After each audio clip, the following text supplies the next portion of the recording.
अब देखते हैं आगे के प्रश्न 2023 में जो पूछे गए हैं। इसके पहले वीडियो में आपने देखा था नागरिकता टॉपिक तक प्रश्न जो 2023 में पूछे गए हैं।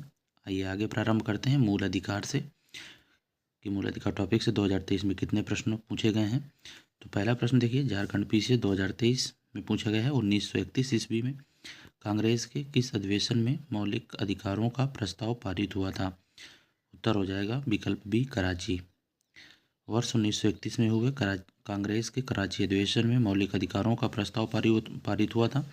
इस अधिवेशन की अध्यक्षता सरदार वल्लभ भाई पटेल ने की थी। अगला प्रश्न देखिए, किस संशोधन अधिनियम के अंतर्गत अनुच्छेद 16 में 4A जोड़कर अनुसूचित जाति और अनुसूचित जनजाति के लिए पदोन्नति में आरक्षण सुनिश्चित किया गया। तो विकल्प सी, 77वां संशोधन अधिनियम 1995। विकल्प सी इस प्रश्न का सही जवाब हो जाएगा। पढ़ें पूरी व्याख्या। अगला प्रश्न देखिए, संविधान के किस प्रावधान द्वारा अस्पृश्यता का उन्मूलन किया गया। अनुच्छेद 17। विकल्प सी इस प्रश्न का सही जवाब हो जाएगा। बीपीएससी 2023 सहित अन्य कई परीक्षाओं में पूछा जा चुका है। अगला प्रश्न देखिए, अनुच्छेद 19(2) के अंतर्गत भाषण और अभिव्यक्ति की स्वतंत्रता के प्रयोग पर तर्कसंगत प्रतिबंध निम्नलिखित में से किन परिस्थिति में उचित ठहराया जा सकता है। राज्य की सुरक्षा, मानहानि, राजद्रोह, सार्वजनिक व्यवस्था। विकल्प सी इस प्रश्न का सही जवाब होगा केवल फर्स्ट, सेकंड और फोर्थ। पढ़ें पूरी व्याख्या। अगला प्रश्न देखिए, राजस्थान पीसीएस 2023 में मेनका गांधीवाद 1978 में उच्चतम न्यायालय के फैसले के बाद अनुच्छेद 21 के न्यायिक निर्वचन के संबंध में त्रुटिपूर्ण कथन को पहचानिए। कौन सा कथन गलत है। तो विकल्प ए गलत है, अर्थात विकल्प ए इस प्रश्न का सही जवाब हो जाएगा। पढ़ें पूरी व्याख्या। अगला प्रश्न देखते हैं, आईएएस प्री 2023 में पूछा गया, भारत के संविधान के अनुसार केंद्र सरकार का यह एक दायित्व है कि वो राज्यों को आंतरिक विक्षोभों से बचाए। भारत का संविधान राज्यों को निवारक निरोध में रखे जा रहे किसी व्यक्ति को विधिक काउंसिल उपलब्ध कराने से छूट प्रदान करता है। तीसरा देख लीजिए, आतंकवाद निवारण अधिनियम 2002 के अनुसार पुलिस के समक्ष अभियुक्त की संस्वीकृति को साक्ष्य के रूप में प्रयुक्त नहीं किया जा सकता है। विकल्प इस तरह से दिए गए हैं, तो कथनों पर विचार करना है। तो केवल एक, यानी पहला, भारत के संविधान के अनुसार केंद्र सरकार का यह एक दायित्व है कि वो राज्यों को आंतरिक विक्षोभों से बचाए। बिल्कुल सही बात है। और ये बात लिखी कहाँ है, तो अनुच्छेद भारतीय संविधान के अनुच्छेद 355 के अनुसार संघ का यह कर्तव्य है कि वह बाह्य आक्रमण और आंतरिक अशांति से प्रत्येक राज्य की संरक्षा करे। शेष व्याख्या आप पढ़ सकते हैं, देख पा रहे होंगे आप। अगला प्रश्न है यूपीपीसीएस प्री 2023 का, नीचे उच्चतम न्यायालय मौलिक अधिकारों के हनन रोकने के लिए रिट जारी करने की शक्ति के संबंध में दो कथन दिए गए हैं। उच्चतम न्यायालय को यह शक्ति प्रदत्त है कि वो बंदी, प्रत्यक्षीकरण, परमादेश, प्रतिषेध अधिकार, परीक्षा और उत्प्रेषण रिट जो भी मूल अधिकारों को लागू करने के लिए समुचित हो उस रिट का प्रयोग कर सकता है। दूसरा कथन है, संसद को अधिकार है कि वो कानून बनाकर किसी अन्य न्यायालय को अपनी आधिकारिक स्थानीय सीमाओं के भीतर उच्चतम न्यायालय की दी गई इन शक्तियों का प्रयोग कर सकती है। विकल्प आप देख पा रहे हो, कूट दिए गए हैं। एक और दो दोनों सही हैं यहाँ पर। तो विकल्प डी इस प्रश्न का सही जवाब हो जाएगा। प्रश्न एक बार और देखिए, ये प्रश्न रहा और इस विकल्प डी सही है। व्याख्या आप पढ़ लीजिए। अगला प्रश्न है आरओ प्री 2023 का, मौलिक अधिकार पर संविधान का भाग 3 यूएसए के बिल ऑफ राइट्स पर आधारित है। संविधान के अनुच्छेद 21 में मृत्यु का अधिकार मूलभूत अधिकार है। भारतीय संविधान एक पूर्ण संघीय संविधान है। भारतीय संविधान के अनुसार मूलभूत अधिकारों को हटाया जा सकता है। विकल्प ए इस प्रश्न का सही जवाब होगा। विकल्प बी, सी और डी गलत कौन से हैं ये बताना है। ये बी और बी, सी, डी तीनों गलत हैं, इसलिए प्रश्न संख्या 119 का जो उत्तर हो जाएगा वो हो जाएगा ए, यानी इस पे पहली बात सही है कि मौलिक अधिकार पर संविधान का भाग 3 यूएसए के बिल ऑफ राइट्स पर आधारित है। शेष बातें यहाँ पर इस कथन में गलत लिखी हुई हैं। आइए व्याख्या देख लेते हैं क्यों गलत हैं। भारतीय संविधान के मौलिक अधिकार भाग 3 अमेरिकी संविधान के बिल ऑफ राइट्स से प्रेरित है। इसके अलावा अमेरिकी संविधान से उद्देशिका का विचार, न्यायिक पुनरावलोकन, न्यायपालिका की स्वतंत्रता इत्यादि लिए गए हैं। मृत्यु का अधिकार संविधान के अनुच्छेद 21 के अंतर्गत एक मूलभूत अधिकार नहीं है। याद रखिएगा, मूलभूत अधिकार नहीं है। भारतीय संविधान में संघीय व्यवस्था के साथ साथ एकात्मक विशेषताएं भी पाई जाती हैं। प्रोफेसर केसी वेयर के अनुसार भारत का संविधान अर्ध संघीय यानी क्वासी फेडरल संविधान है। उच्चतम न्यायालय के अनुसार मौलिक अधिकारों सहित संविधान के सभी प्रावधानों में संशोधन किया जा सकता है, परंतु संसद संविधान की मूल संरचना को नहीं बदल सकती है। मौलिक अधिकारों की व्यवस्था के साथ मौलिक अधिकारों और नीति निषेध सिद्धांतों के बीच संतुलन और सामंजस्य संविधान की मूल संरचना में शामिल हैं।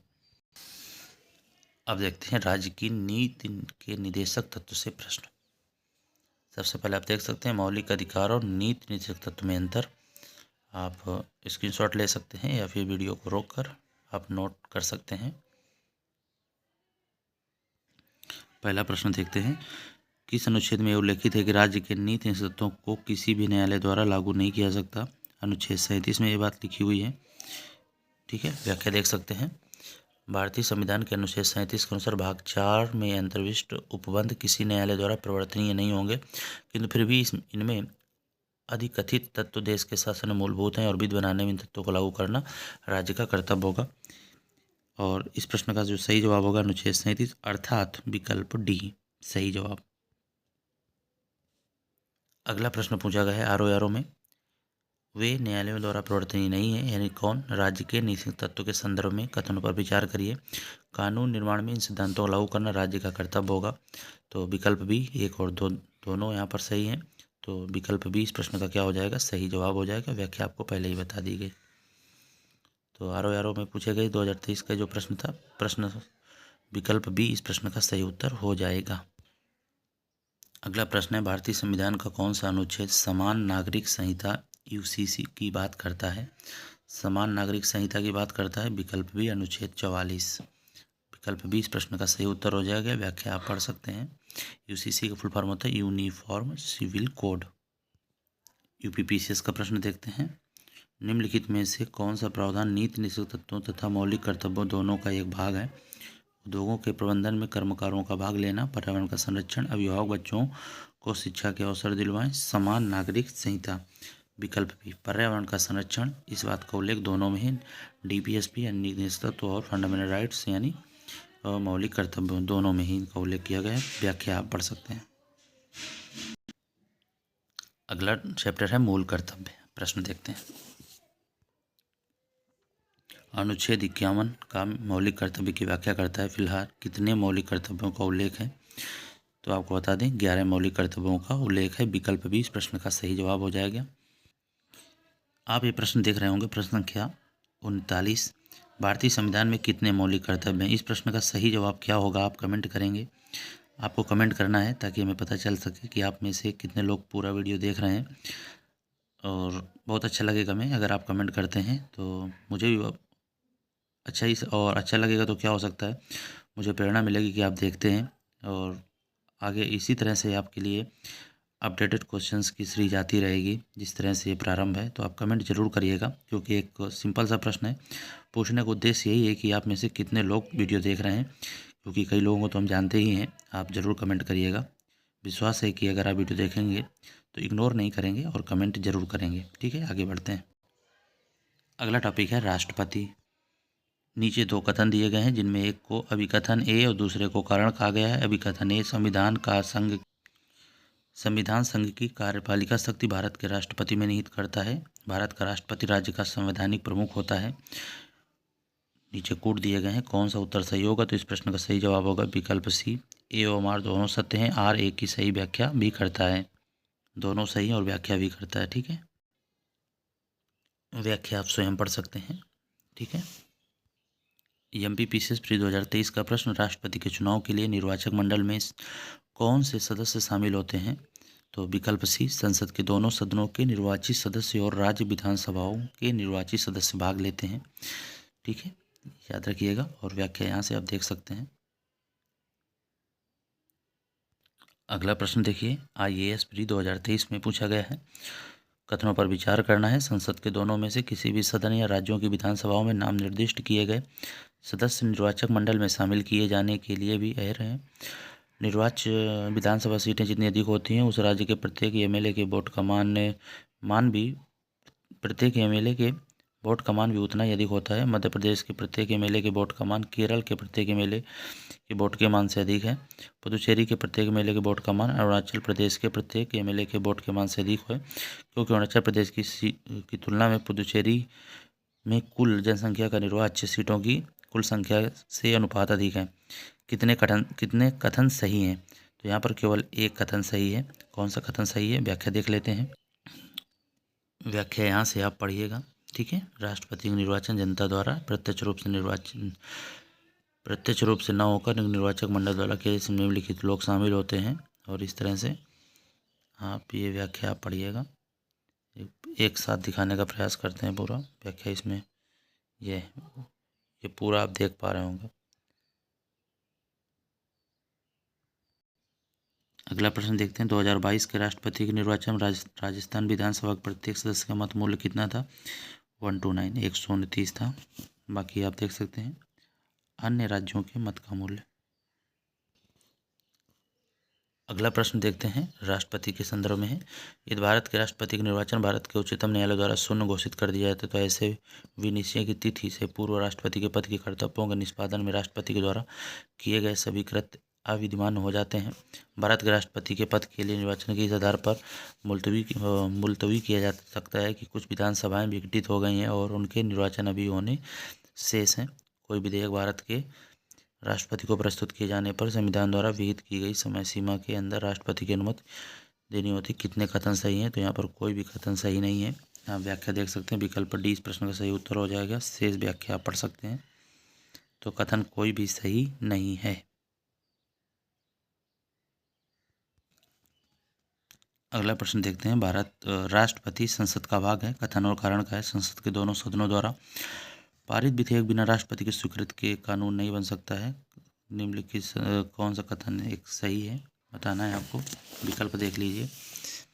ए और आर दोनों सही है। व्याख्या करता है, व्याख्या नहीं करता है, इस तरह से ये विकल्प है। तो इसका उत्तर हो जाएगा ए और आर दोनों सही हैं, और आर ए का सही स्पष्टीकरण है।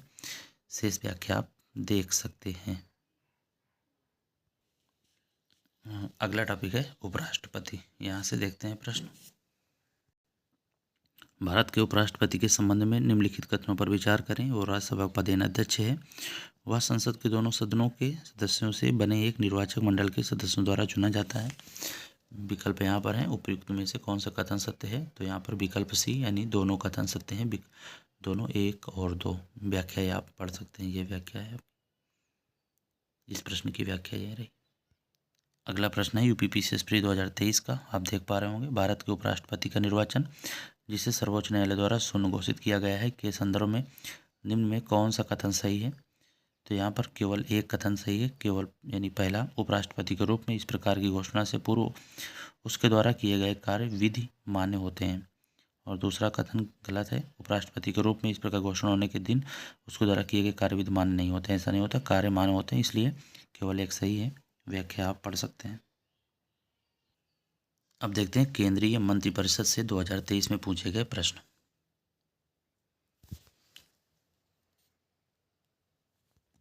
प्रश्न पूछा गया है, अविश्वास प्रस्ताव के संबंध में निम्नांकित में से कौन सा कथन सही नहीं है? ठीक है, तो इस प्रश्न की व्याख्या आप देख लीजिए, क्योंकि इस प्रश्न के जो आंसर हैं उसमें मतभेद है। तो प्रश्नगत कथनों में विकल्प ए एवं सी के कथन सही नहीं है। ए और सी के कथन सही नहीं है। ठीक है, तो इसलिए इसका उत्तर डाउट में है। फिर भी आप प्रश्न आप पढ़ लीजिए और व्याख्या के अनुसार आप जो भी बातें आपको लगी कि नहीं है उनको आप नोट कर लीजिएगा। ठीक है, ये व्याख्या है इस प्रश्न की। अगला प्रश्न देखिए, कैबिनेट सचिवालय के संबंध में कथनों पर विचार करना है। तो इस आधार पर केवल 2 सही है, यानी सचिवालय का प्रशासनिक प्रमुख कैबिनेट सचिव है, जो लोक सेवा मंडल का पदेनाध्यक्ष भी होता है। कैबिनेट सचिवालय प्रत्यक्षतः भारत के उपराष्ट्रपति के अधीन कार्य करता है। ये बात गलत है। क्यों गलत है आइए देख लेते हैं। कैबिनेट सचिवालय प्रत्यक्षतः भारत के प्रधानमंत्री के अधीन कार्य करता है। नोट कर लीजिएगा, कैबिनेट सचिवालय प्रत्यक्षतः भारत के प्रधानमंत्री के अधीन कार्य करता है। अतः कथन 1 सही नहीं है, कथन 2 सही है, क्योंकि कैबिनेट सचिवालय का प्रशासनिक प्रमुख कैबिनेट सचिव होता है, जो कि लोक सेवा मंडल सिविल सर्विसेज बोर्ड का पदेन अध्यक्ष भी होता है। ठीक है, याद रखिएगा। ये वीडियो संख्या 2 हो गया। यानी अगले वीडियो में देखेंगे महान्यायवादी, महाधिवक्ता और महानियंत्रक महालेखा परीक्षक से 2023 में पूछे गए प्रश्न। पढ़ते रहिए, रिवीजन करते रहिए, जो भी प्रश्न पूछा गया है उसका जवाब आप कमेंट करिएगा। जय हिंद।